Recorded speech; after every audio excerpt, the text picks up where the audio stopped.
After our last video about Ramadan, some of you had some additional questions for Layla.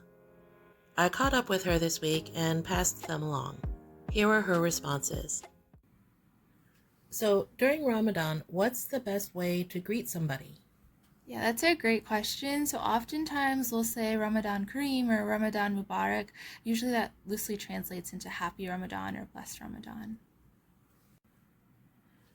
So, in your house, do you decorate for Ramadan? And if so, is it tradition to do so? Yes, our family loves to decorate for Ramadan, and it's a common practice throughout our family and many of the members in our community. Ramadan is such a special month and a blessed month that we want to help create that festive environment wherever we are. So you'll notice a lot of people put signs on their doors, having lights at night, just any way to kind of showcase the excitement that the month brings.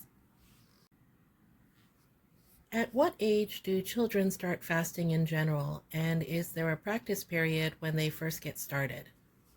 Yeah, that's another great question. So the expectation is for children to start fasting when they hit puberty, so usually around 12 years old or 13 years old.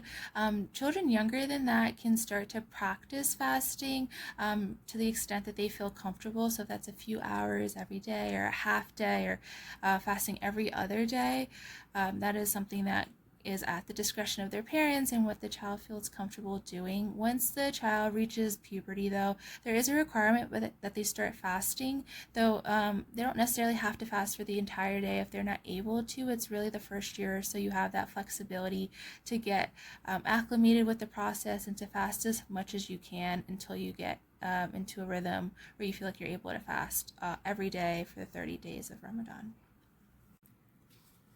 Is there a significance in the dates that you eat to break your fast?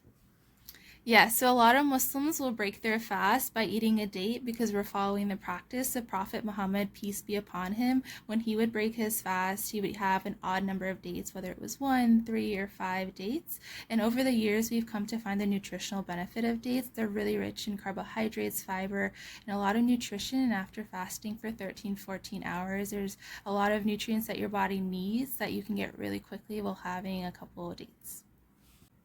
Okay, this is kind of a weird question, but while you're fasting, are you allowed to swish water around in your mouth and spit it out and still be considered fasting aside from brushing your teeth?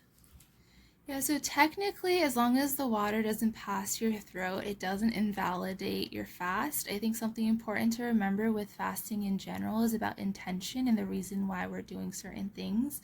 If you're taking some of those steps because you're thirsty and you're trying to get drops of water, then maybe that's not the right reason to do so. But if maybe there's another reason, if there's something stuck in your tooth or you brushed your teeth and you want to swish your mouth, so there's other reasons. But I think it's important to think about what the intention behind the action is and whether that's a good intention or if you're trying to take a break or maybe not the right thing to do. So, one question we're getting is, does it count as fasting if you sleep all day?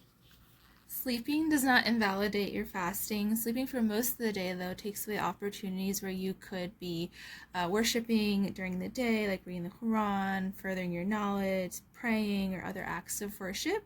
For example, doing a good deed in the month of Ramadan, you get like 3 times as much credit as when you do a good deed during the other months. So having most of your day with sleeping kind of takes away from those opportunities. Having said that, though, I wouldn't necessarily judge anybody that may be sleeping or how often they're sleeping because it's really hard to know what they're doing during the other parts of the day or maybe if they're worshiping at night. And I think Islam teaches a lot about non-judgment. So everybody's journey through fasting looks different, but usually it's helpful to spend most of your day with worshiping activities rather than sleeping. So, if someone is exempt from fasting for a medical reason, like diabetes, should they try to restrict and eat the minimum necessary or go about eating the regular amounts?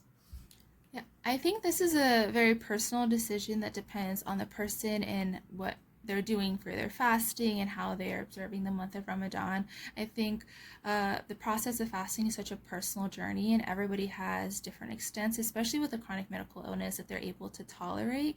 If they feel comfortable being able to restrict as much as they can in order to observe the month of Ramadan, then that is something that they feel comfortable doing. That's something that they can do. However, if they feel from a medical perspective they have to continue their diet as normal, that's also another possibility, and that's why there's an option for people that have chronic illnesses that are not able to fast throughout the month of Ramadan, or even to the extent that maybe people that don't have those illnesses are able to.